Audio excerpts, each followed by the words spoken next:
Bismillahirrahmanirrahim. Inna rabbahum bihim yawma idzil lakhabir.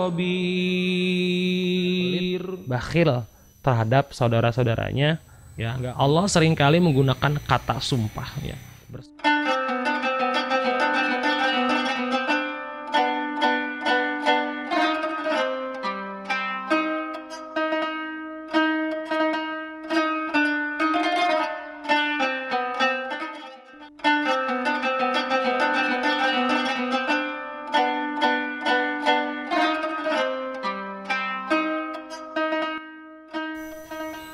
Assalamualaikum warahmatullahi wabarakatuh.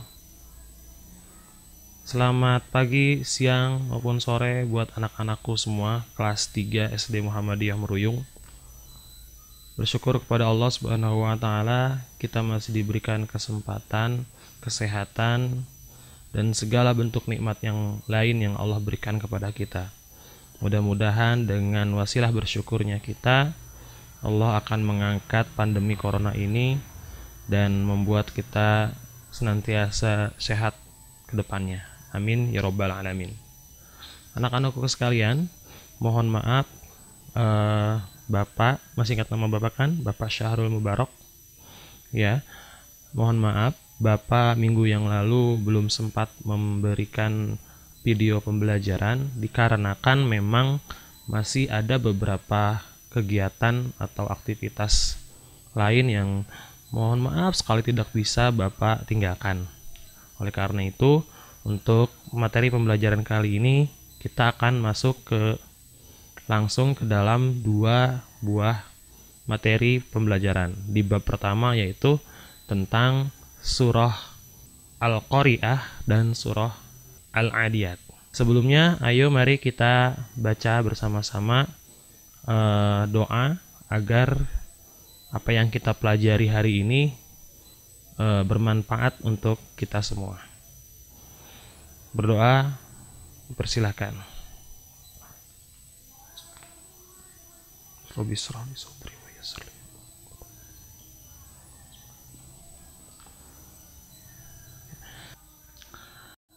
A'udzu billahi minasy syaithanir rajim. Bismillahirrahmanirrahim.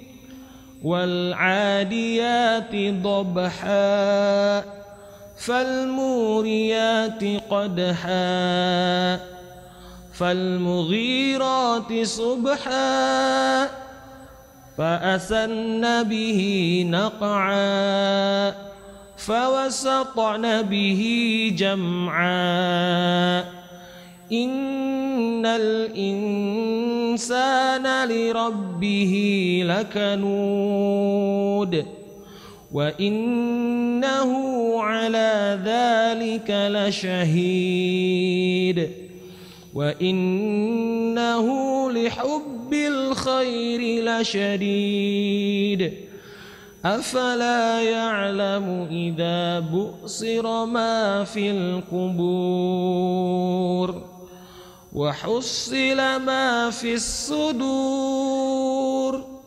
إن ربهم بهم يومئذ لخبير. Kemudian langsung ke surat Al-Qari'ah yang terdapat pada halaman 5 sampai halaman 7 di buku paket Al-Islam. Bismillahirrahmanirrahim.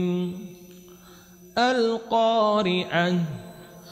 Mal Qari'ah. وما أدراك ما القارعة يوم يكون الناس كالفراش المبثوث وتكون الجبال كالعهن المنفوش فأما من ثقلت موازينه فهو في عيشة راضية وأما من خفت موازينه فأمه هاوية وما أدراك ما هي نار حامية صدق الله العظيم. Sadaqallahul azim. Maha benar Allah dengan segala firman-Nya. Baru saja alhamdulillah kita sudah membacakan surat Al-Adiyat dan surat Al-Qari'ah. Sekarang kita masuk langsung ke dalam surat Al-Adiyat. Ya. Apa itu surat Al-Adiyat? Ya. Surat Al-Adiyat ini adalah nama surat yang nomor urutnya urutan ke-100 ya. Turun di kota Mekah. Malah di sini disebut sebagai surat Makkiyah. Kemudian arti dari surat Al-Adiyat adalah kuda perang yang berlari kencang. Kemudian nomor suratnya adalah nomor urut 100. Jumlah ayatnya terdiri dari 11 ayat. Dan ini termasuk golongan surat surat Makkiyah. Apa itu surat Makkiyah? Dalam Al-Qur'an, surat-surat tersebut, ayat-ayat tersebut di dalam Al-Qur'an itu terdiri dari 2 jenis surat. Yang pertama surat Makkiyah dan yang kedua surat Madaniyah. Nah, ada yang berpendapat bahwasanya surat Makkiyah adalah surat-surat yang ayat-ayat yang diturunkan di kota Mekah, sedangkan surat Madaniyah adalah surat-surat yang diturunkan di kota Madinah. Tapi ada juga yang membaginya terhadap 2 masa, yaitu surat Makkiyah adalah surat-surat atau ayat-ayat yang diturunkan sebelum Nabi Muhammad SAW hijrah ke Madinah. Sedangkan surat Madaniyah adalah surat-surat yang atau ayat-ayat yang diturunkan oleh Allah Subhanahu wa taala kepada Nabi Muhammad SAW setelah beliau hijrah dari kota Mekah ke kota Madinah. Nah, baiklah. Sekarang kita langsung masuk ke surat Al-Adiyat. Kita baca pelan-pelan apa artinya, terjemahannya. Wal 'adiyati dhabha, fal muriyati qadha, fal mughirati subha, fa asarna bihi naq'a, fa wasatna bihi jam'a. Perhatikan, Allah seringkali bersumpah dengan waw qasam ya. Waw qasam di sini di huruf wa di depan. Apa itu waw qasam? Waw qasam artinya bersumpah ya. Allah bersumpah dalam ayat ini ya. Allah seringkali menggunakan kata sumpah ya. Bersumpah ketika memulai sebuah ayat, sebuah surat. Contoh misalkan wal 'adiyati wal 'asri wasyamsi wadduha wal laili wassamai ya. Ketika seseorang, kita contoh, ketika seseorang mengucapkan sumpah, sebenarnya apa sih yang diharapkan oleh orang yang bersumpah tersebut? Misalkan ada salah satu dari kalian melakukan kesalahan, ya, dituduh melakukan kesalahan, mohon maaf. Misalkan mencuri uang temannya. Hei Danu, kamu mencuri uang temanmu ya? Maka ketika itu ditanyakan kepada si Danu akan mengelaknya, berusaha mengelak dan berusaha meyakinkan. Bagaimana biasanya orang meyakinkan? Yaitu dengan bersumpah. Sumpah Pak, saya nggak ngambil, bukan saya. Nah, berarti ketika orang bersumpah diawali dengan sumpah ketika dia mengucapkan sesuatu, berarti ada hal penting yang harus diketahui oleh orang yang mendengarkannya.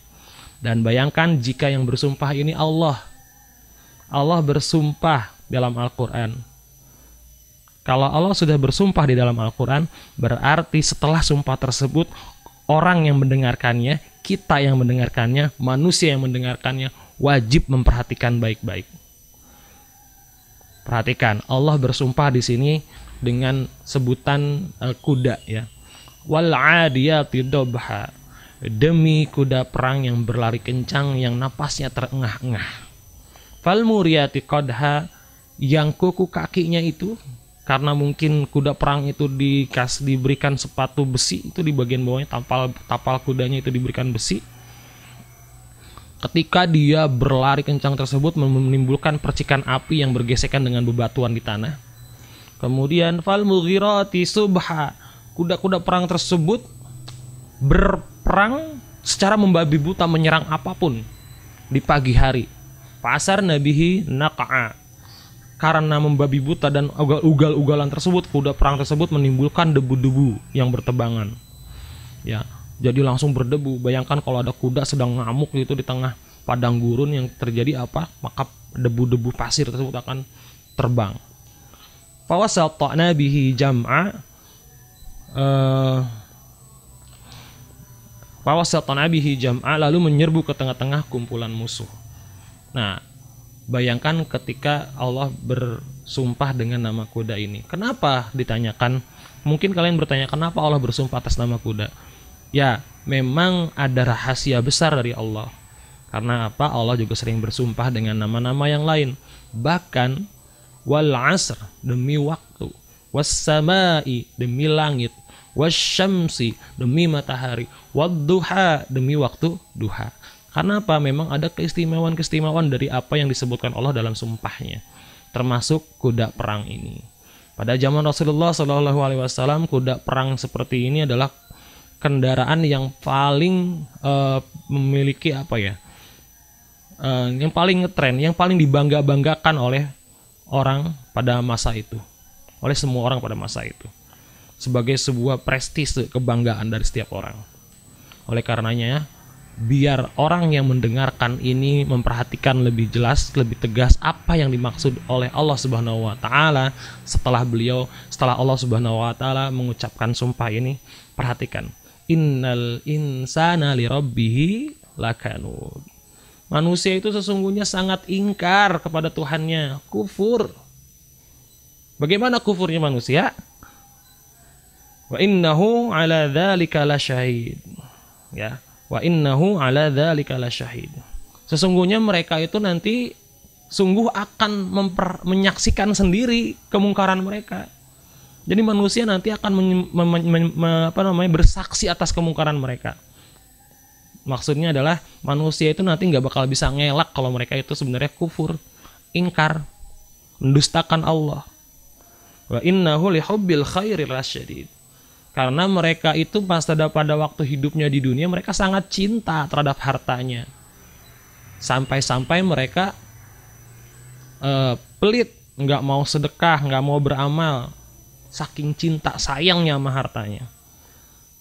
Coba di antara kalian yang yang pergi sekolah, dikasih uang jajan sama ayah ibunya, kemudian di sekolah ada teman kalian yang ternyata dia uangnya ketinggalan atau jatuh, akhirnya teman kalian gak jajan. Kalian tahu tuh, sedangkan uang kalian berlebih dari orang tua kalian. Maka kalau kalian pelit nggak bagi teman kalian, yang kasihan dia nggak jajan dari pagi sampai sore sampai siang, nggak makan gara-gara nggak punya uang, maka kalian termasuk golongan ini nih, yang diperingatkan oleh Allah, yaitu orang-orang yang ingkar kepada Allah. Afala ya'lamu idza bu'thira ma fil qubur. Ini kata Allah. Tidaklah orang tersebut mengetahui bahwasanya mereka nanti tidaklah mereka mengetahui, orang-orang yang pelit tersebut, bahwasanya suatu saat mereka akan dibangunkan dari kuburnya, dibangkitkan dari kuburnya. Wa hussila ma fi sudur. Dan Allah akan memperlihatkan apa-apa yang ada di dalam hati mereka. Karena bisa jadi dalam hati mereka, dalam keseharian, dalam ucapan mereka, wah saya mah baik, saya mah dermawan, saya mah sering nyumbang. Padahal mereka dalam hatinya, sayang saya nyumbang, sayang di duit dibagi-bagi. Itu berarti ada rasa pelit dalam hati, sayang sama harta. Kata Allah, inna rabbahum bihim yauma idzil la khabir. Meskipun di dunia kalian umpetin rasa pelit kalian, kalian mengaku jadi orang yang baik, jadi anak yang soleh, jadi anak yang dermawan, jadi anak yang suka berbagi, tapi kalau hati kalian begitu sayang dengan harta kalian, ingat Allah sangat teliti dengan kondisi itu. Karena yang jadi pertanyaan adalah bagaimana manusia dibangkitkan nanti di hari kiamat dan dipertanggungjawabkan terhadap kekufurannya ini, terhadap kekafirannya, terhadap kemunkarannya, terhadap maksiatnya, terhadap cinta hartanya yang begitu tinggi. Karena itu termasuk dalam kategori cinta harta, itu termasuk kategori sifat yang tercela. Pasti ada balasannya. Oke, kalau itu kita masuk ke surat Al-Qari'ah. Kapan manusia itu dibangkitkan dari kuburnya? Kapan jiwa-jiwa tersebut dibangkitkan dari kuburnya? Kapan itu diperlihatkan apa yang ada di dalam hatinya di surat Al-Adiyat tadi? Yaitu kata Allah, Al-Qari'ah, hari kiamat. Mal Qari'ah, apa itu hari kiamat? Wa ma adraka mal Qari'ah, tahukah kamu apakah itu hari kiamat? Perhatikan baik-baik. Ayat ini dimulai dengan pernyataan tentang berita tentang hari kiamat. Al-Qari'ah. Qari'ah ini diambil dari kata Qur'an yang arti sesuatu yang memekakkan telinga. Ini adalah nama lain dari hari kiamat. Allah juga seringkali menamakan surat atau menurunkan surat dalam Al-Quran yang bertemakan tentang hari kiamat. Contoh Az-Zalzalah, idza zulzilatil ardu zilzalaha, ketika diguncangkan bumi seguncang-guncangnya. Zalzalah adalah kondisi hari kiamat. Al-Waqi'ah, hari kiamat. Al-Qiyamah, hari kiamat. Al-Haqqah, hari kiamat. As-Sakhah, juga hari kiamat. Banyak sekali Allah menceritakan tentang kondisi hari kiamat. Bahkan di ayat ini, di surat ini, Allah bertanya, tahukah kamu apa itu hari kiamat? Ini pertanyaan yang bukan Allah itu pengen tahu. Seringkali kita bertanya sama orang bukan karena kita ingin tahu, tapi pengen ngetes sejauh mana pengetahuan orang tersebut. Pernah kan? Misalkan saya bertanya sama kalian nanti di pelajaran, atau guru kalian bertanya sama kalian, sudah tahu belum? Itu bukan berarti gurunya nggak tahu. Begitu juga dengan Allah Subhanahu wa taala bertanya kepada Nabi Muhammad, "Wa ma adraka mal qari'ah?" Tahukah engkau apa yang dimaksud dengan hari kiamat tersebut? Bukan berarti Allah nggak tahu, tapi Allah ingin mengabarkan. Buktinya di ayat selanjutnya. Yauma yakunun nasu kal farashil mabsus. Pada hari itu manusia dijadikan seperti anai-anai yang berterbangan. Apa itu anai-anai? Anai-anai itu hewan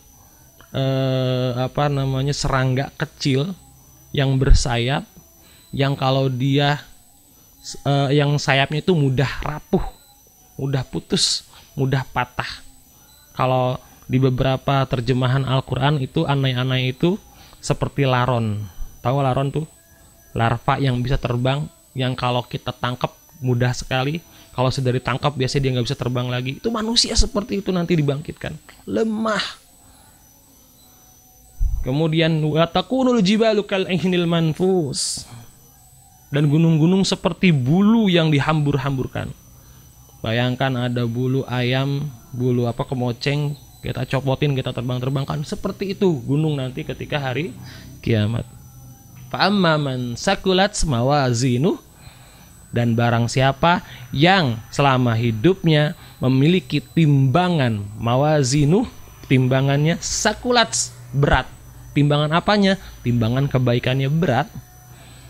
Siapa yang lebih berat timbangan kebaikannya, maka kata Allah, fahuwa fi 'isyatir radiyah, dia nanti akan mendapatkan kehidupan yang menyenangkan dan memuaskan. Radiyah, ridho dengan kehidupannya di akhirat nanti.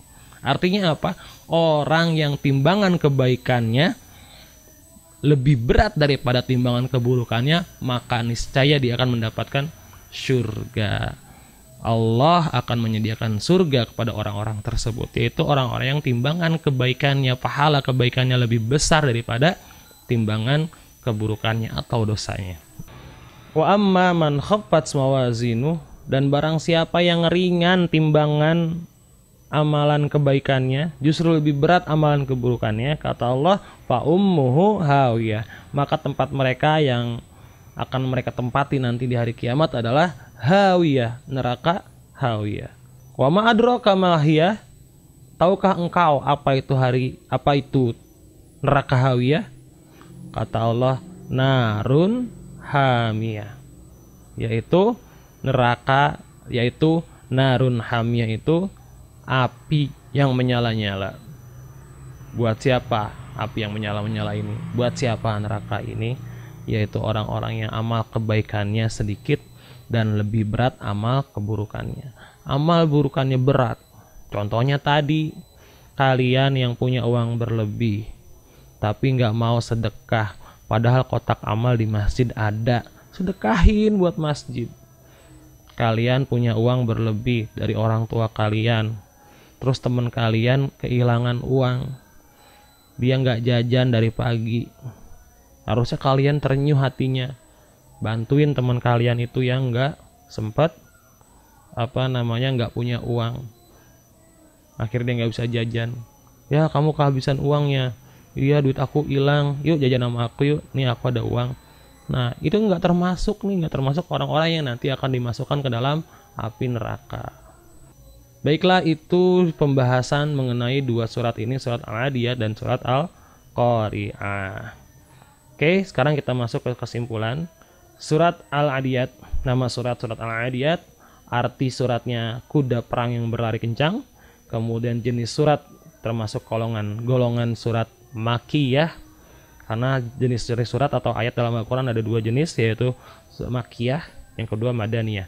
Makiyah itu adalah periode Mekah sebelum Nabi Muhammad hijrah ke Madinah, dan yang kedua adalah Madaniyah, yaitu jenis surat-surat atau ayat-ayat yang diturunkan oleh Allah kepada Nabi Muhammad setelah Nabi Muhammad hijrah ke Madinah. Kemudian nomor surat ini urutannya terdapat di urutan ke-100 dan jumlah ayatnya 11 ayat. Kandungan utama atau intisari dari kandungan surat Al-Adiyat adalah berupa ancaman Allah Subhanahu wa taala kepada manusia yang sangat cinta terhadap hartanya, sampai-sampai dia pelit, bakhil terhadap saudara-saudaranya, nggak mau bersedekah buat masjid, nggak mau bersedekah buat orang-orang susah. Kata Allah, Allah tahu itu semua dan siap-siap mereka nanti di hari kiamat akan dibangkitkan. Bagaimana kondisi mereka di hari kiamat? Kata Allah langsung dijawab ke dalam surat Al-Qari'ah. Apa itu surat Al-Qari'ah? Ya, arti surat Al-Qari'ah adalah hari kiamat. Diambil dari kata tadi Quran, ya. Salah satu nama dari hari kiamat. Yang arti aslinya adalah suara kencang yang memekakan telinga. Jadi kalau dengar suara kencang di kuping dan suara kuping kita langsung sakit, itu berarti suaranya sangat kencang. Ya, makanya orang kalau lagi nembak tuh, latihan nembak, suka pakai pelindung telinga tuh, biar nggak terlalu kencang masuk ke telinganya. Kemudian jenis suratnya ini termasuk jenis surat Makiyah, sama seperti surat Al-Adiyat tadi. Kemudian nomor suratnya ini nomor surat ke urutannya ke-101 setelah surat Al-Adiyat. Kemudian jumlah ayatnya terdiri dari 11 ayat dan kandungan isinya adalah menceritakan tentang kondisi hari kiamat seperti apa. Ya, dijelaskan dari dalam surat Al-Qari'ah, manusia itu seperti laron yang berterbangan, lemah, disenggol dikit jatuh. Kemudian bagaimana nasib manusia setelah mereka dibangkitkan, yaitu orang-orang yang pahalanya banyak, maka dia fahuwa fi 'isyatir radiyah, akan diberikan kehidupan yang sangat menyenangkan dan memuaskan. Wa amma man khaffat mawazinu, dan orang-orang yang ringan timbangan kebaikannya, maka siap-siap fa ummuhu hawiyah, mereka akan masuk ke dalam neraka. Apa itu neraka hawiyah? Yaitu narun hamiyah, api yang sangat panas. Nauzubillah min jalik. Alhamdulillah, itu pembahasan tentang materi surat Al-Qari'ah dan surat Al-Adiyat sudah selesai. Mudah-mudahan bisa bermanfaat untuk kalian dan untuk saya pribadi. Untuk tugasnya seperti yang sudah disampaikan oleh guru kelas kalian, tugas untuk materi ini adalah kalian menyalin surat Al-Qari'ah atau surat Al-Adiyat, boleh pilih salah satunya, teks Arabnya, kemudian sertai dengan artinya. Nanti difoto, hasilnya difoto, kemudian dikirim melalui link yang nanti saya akan sampaikan melalui guru kelas masing-masing. Terima kasih. Kurang lebihnya saya mohon maaf. Kalau ada kelebihan itu dari Allah, kalau ada kekurangan memang saya yang penuh kekurangan. Walafu minkum. Assalamualaikum warahmatullahi wabarakatuh.